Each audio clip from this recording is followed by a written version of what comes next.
Salam əziz izləyicilər. Bugün bir çox abituriyentlər üçün rahat görünən, lakin bir o qədər də qarışdırdıqları, tam başa düşmədikləri istilik effekti ilə entalpiyanın fərqinə nəzər yetirəcəyik.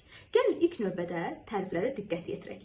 Belə ki, istilik effekti dedikdə bilirik ki, reaksiya zamanı ayrılan və ya udulan istiliyin miqdarına deyilir. Entalpiya isə hər bir maddənin tutduğu enerji başa düşülür, yəni saxladığı enerji.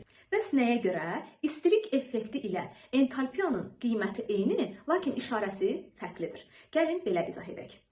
Bildiyiniz kimi, insan sağlamlığı üçün yürüyüş çox faydalıdır və yürüyüş edən zaman müəyyən qədər bir kalori yandırırıq və bu insandan insana həmçinin müəyyən bir sürətə görə də dəyişir.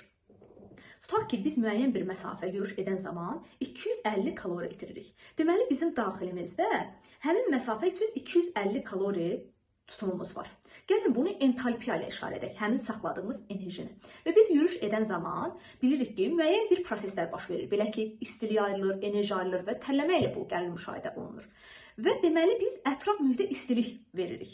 Bildiyiniz kimi istilik effekti də müsbət qiymət ola bilər və ya mənfi qiymət ola bilər. Əgər bu istilik ayrılması ilə müşahidə olunursa, artıq bu zaman müsbət yüklə işarə olunur. Biz yürüyüş edən zaman həmin daxilimizdəki 250 kalorini ətraf mühitə veririk. İstilik şəklində, enerji şəklində ayrılır. Deməli bizim istilik effektimizin qiyməti təsəvvür edirik 250 kalori olur. Lakin axı bizim daxilimizdəki o enerjini biz itiririk. Daxilimizdəki enerji isə başlayır azalmağa.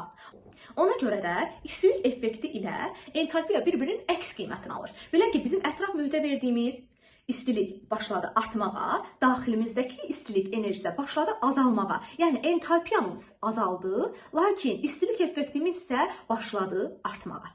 Yəqin ki, tam başa düşdünüz. Əgər nədəsə sualınız varsa, yorumlarda qeyd edin, cevablamağa hazırım. Əgər həmçinin videonu bəyəndinizsə, dostlarınızla paylaşmağı və şərh yazmağı da unutmayın.